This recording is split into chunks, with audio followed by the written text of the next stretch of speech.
इकाई 9 हिंदी निबंध। आपसे चौथा निबंध है शिव शंभू के चिट्ठे। ये निबंध लिखा है बाल मुकुंद गुप्त ने।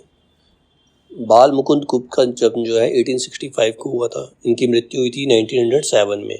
और जो शिव शंभू के चिट्ठे हैं इसका प्रकाशन वर्ष 1904 और 1905 ईस्वी भारत मित्र पत्रिका में हुआ था। किसमें हुआ था? भारत पत्रिका थी, भारत मित्र पत्रिका, और प्रकाशन वर्ष था 1904 और 1905। ठीक है, अब इसके कुछ इंपॉर्टेंट पॉइंट्स हैं।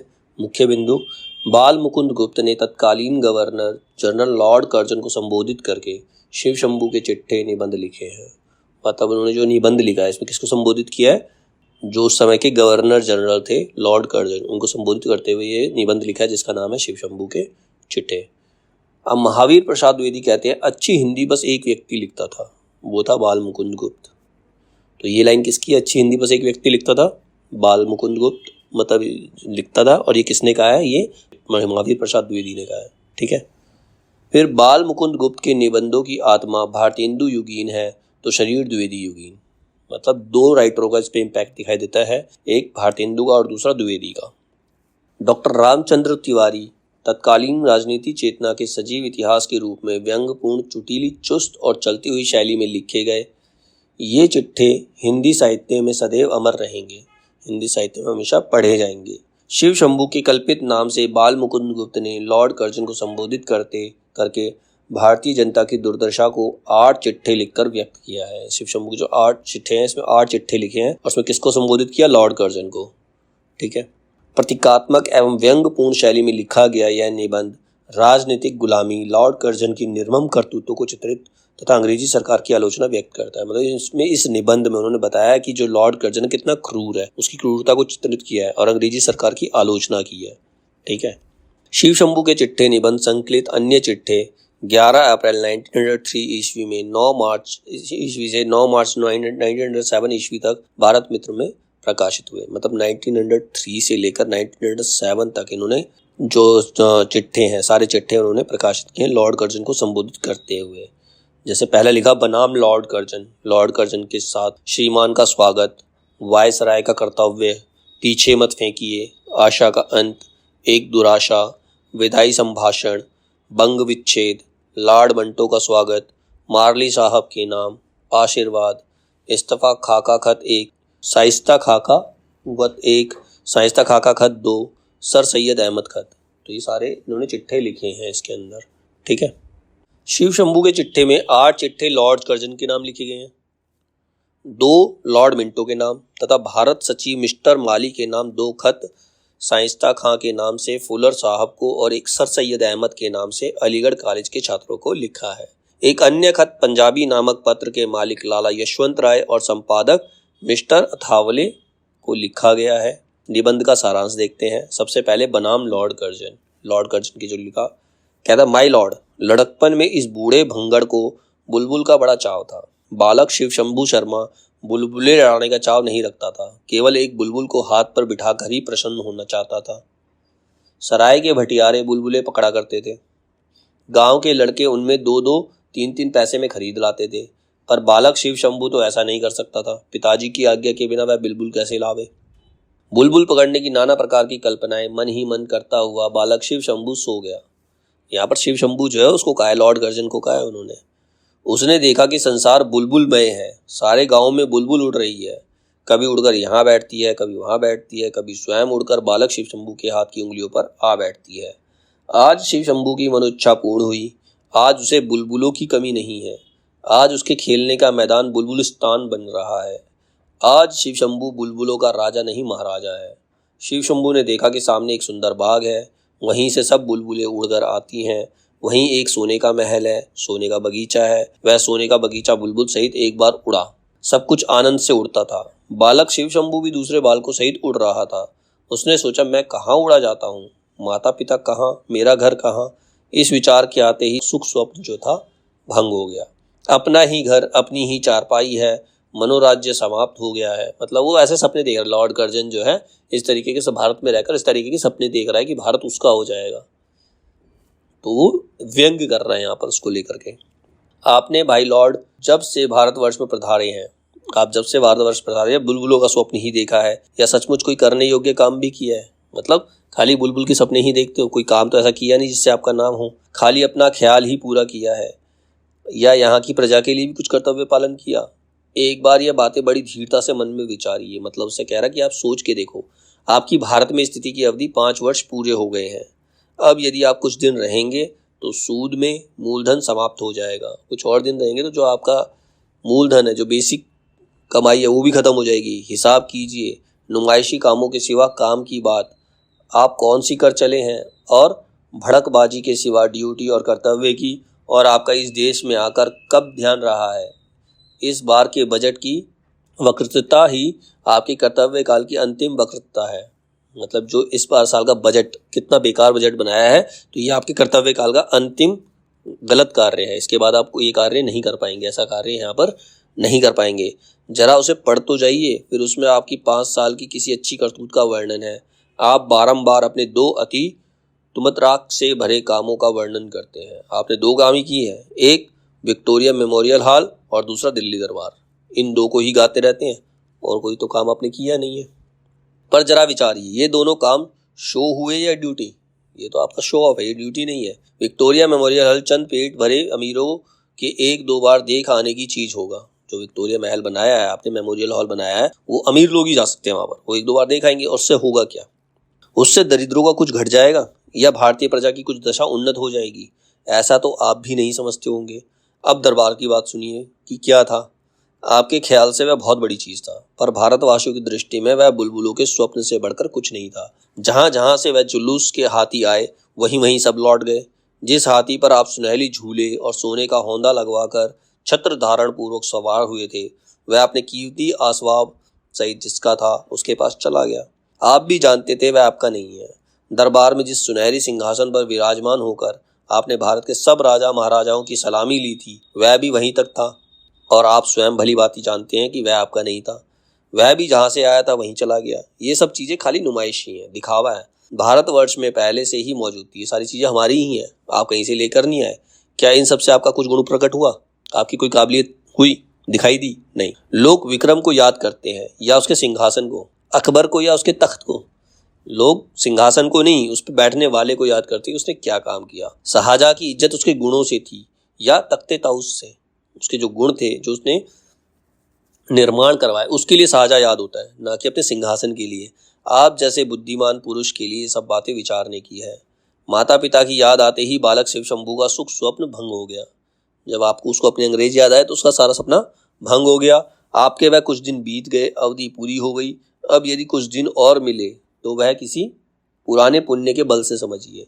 उन्हीं की आशा पर शिव शंभू शर्मा यह चिट्ठा आपके नाम भेज रहा है, जिससे इन मांगे दिनों में तो एक बार आपको अपने कर्तव्य का ख्याल हो। थोड़े बहुत जो दिन बचे हैं इसमें अपने कर्तव्य का ख्याल कीजिए, अपना कुछ काम कीजिए। जिस पद पर आप आरूढ़ हो वह आपका मौरूसी नहीं, मतलब जिस जो पद पे आप हो वो आपका खानदानी पद नहीं है, वो आपकी विरासत नहीं है। नदी नाव संयोग की भांति है। आगे भी कुछ आशा नहीं कि इस बार छोड़ने के बाद आपका इससे कुछ संबंध रहे, किंतु जितने दिन आपके हाथ में शक्ति है उतने दिन कुछ करने की शक्ति आप में थी। जो कुछ आपने दिल्ली आदि में कर दिखाया उसमें आपका कुछ भी नहीं था, पर वह सब कर दिखाने की शक्ति आप में थी। उसी प्रकार जाने से पहले इस देश के लिए कोई असली काम कर जाने की शक्ति आप में है। इस देश की प्रजा के हृदय में कोई स्मृति बना जाने की शक्ति आप में है। पर यह सब तब हो सकता है कि वैसी स्मृति की कुछ कदर आपके हृदय में भी हो। याद रहे, धातु की मूर्तियों के स्मृति चिन्ह से एक दिन किले का मैदान भर जाएगा। खाली मूर्तियां ही नजर आएंगी। महारानी का स्मृति मंदिर मैदान की हवा रोकता था या ना रोकता था, पर दूसरों की मूर्तियां इतनी हो जाएंगी कि 50-50 हाथ पर हवा को टकराकर चलना पड़ेगा। जिससे देश में लॉर्ड लैस्डॉन की मूर्ति बन सकती है, उसमें वह किसकी मूर्ति नहीं बन सकती। माय लॉर्ड, क्या आप भी चाहते हैं कि एक ऐसा मूर्ति आपकी भी खड़ी हो? ये मूर्तियां स्मृति चिन्ह है। इस दरिद्र देश के बहुत से धन की एक ठेरी है जो किसी काम नहीं आ सकती। मतलब इतना धन मूर्तियों पर खर्च किया गया है, वो किसी काम के नहीं है। एक बार जाकर देखने से विदित होता है कि वह कुछ विशेष पक्षियों के कुछ देर विश्राम लेने के अड्डे से बढ़कर कुछ नहीं है। उन मूर्तियों पर क्या होता है? कबूतर बीट करते हैं, पक्षी रुकते हैं, और कुछ नहीं है वो। भाई लॉर्ड, वह देखिए एक मूर्ति है जो किले के मैदान में नहीं है पर भारतवासियों के हृदय में बनी है। पहचानिए, इस वीर पुरुष ने मैदान की मूर्ति से इस देश के करोड़ों गरीबों के हृदय में मूर्ति बनवाना अच्छा समझा। यह लॉर्ड रिपन की मूर्ति है, तुम्हारे ही भाई थे लॉर्ड रिपन। और देखिए एक स्मृति मंदिर, यह आपके 50 लाख के संगमरमर से अधिक मजबूत और सैकड़ों गुना कीमती है।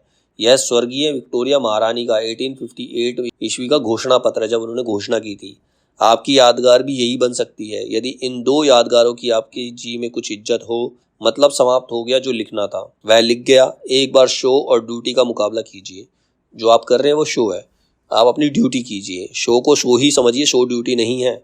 माय लॉर्ड, आपके दिल्ली दरबार की याद कुछ दिन बाद उतनी नहीं रह जाएगी जितनी शिव शंभू शर्मा के सिर में बालकपन के सुख स्वप्न की है। तो ये उन्होंने भारत मित्र में 11 अप्रैल 1903 को लिखा था। फिर है श्रीमान का स्वागत।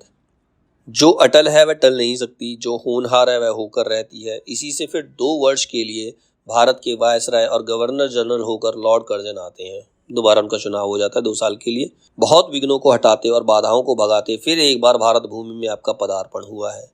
इस समय भारतवासी यह सोच रहे हैं कि आप क्यों आते हैं, और आप ये जानते भी हैं कि आप क्यों आते हैं। यदि भारतवासियों का वश चलता तो आपको ना आने देते, और आपका वश चलता तो कई सप्ताह पहले यहाँ आ जाते। पर दोनों और की बाग की किसी और के हाथ में है, मतलब दोनों ही बात की जो बागडोर है वो किसी और के हाथ में है।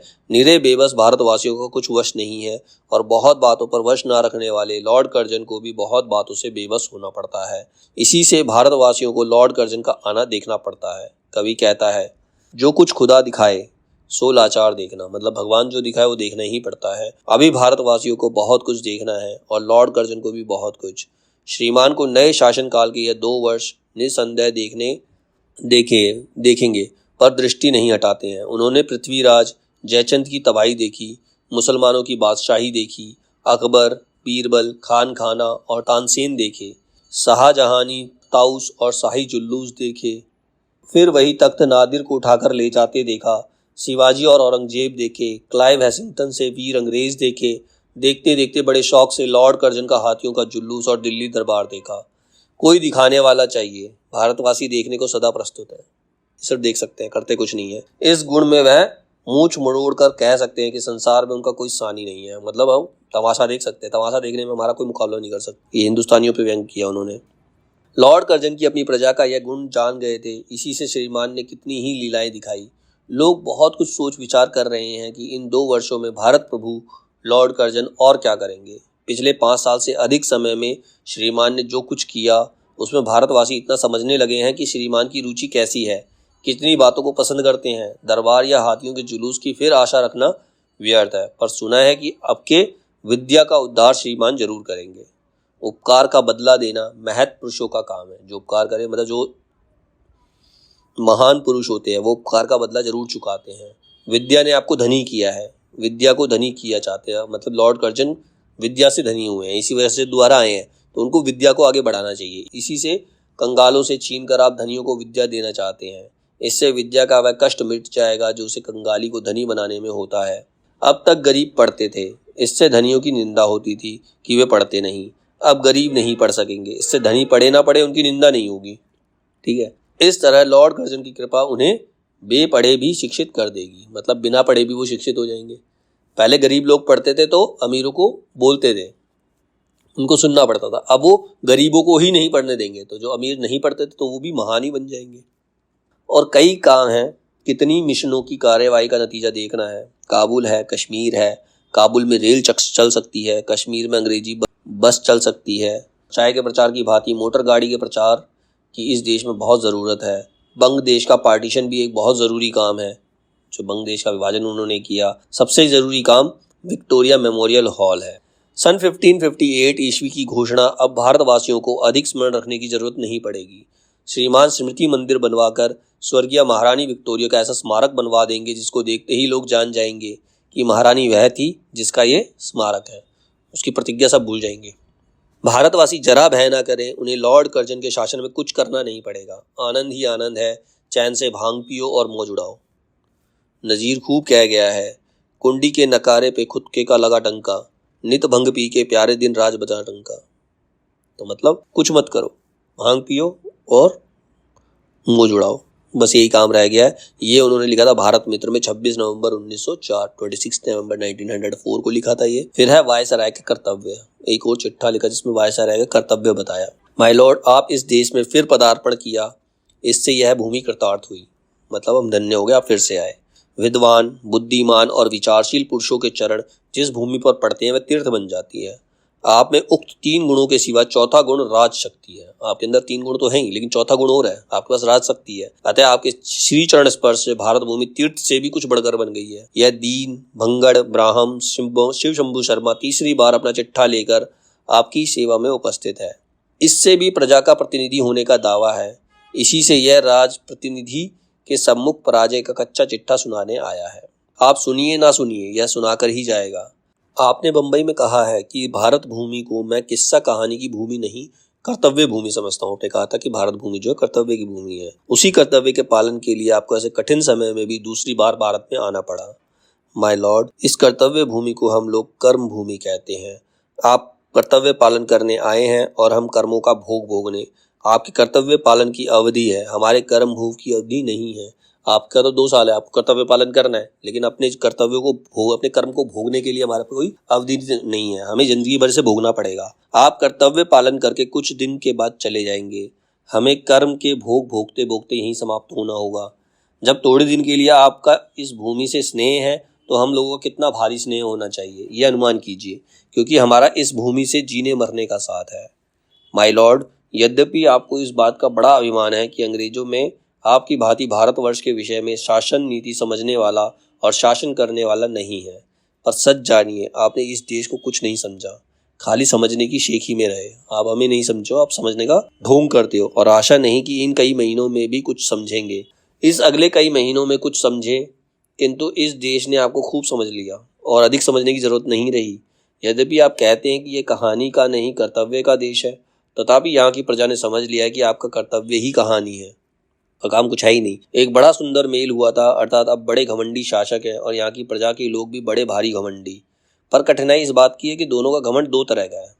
आपको जिन बातों का घमंड है उन पर यहाँ के लोग हंस पड़ते हैं। यहाँ के लोगों को जो घमंड है उसे आप समझते नहीं और शायद समझेंगे भी नहीं। जिन आडंबरों को करके आप अपने मन में बहुत प्रसन्न होते हैं या यह समझ बैठते हैं कि बड़ा कर्तव्य किया, वह इस देश की प्रजा की दृष्टि में कुछ भी नहीं है। वे इतने आडंबर देख सुन चुके हैं, कल्पना कर चुके हैं कि अब किसी आडंबर का प्रभाव उस पर असर नहीं कर सकता।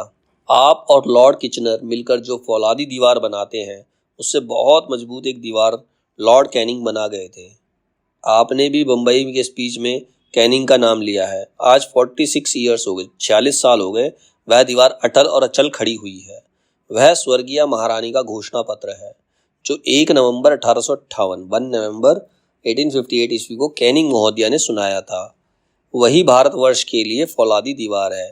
वही दीवार भारत की रक्षा करती है। उसी दीवार को भारतवासी अपना रक्षक समझते हैं।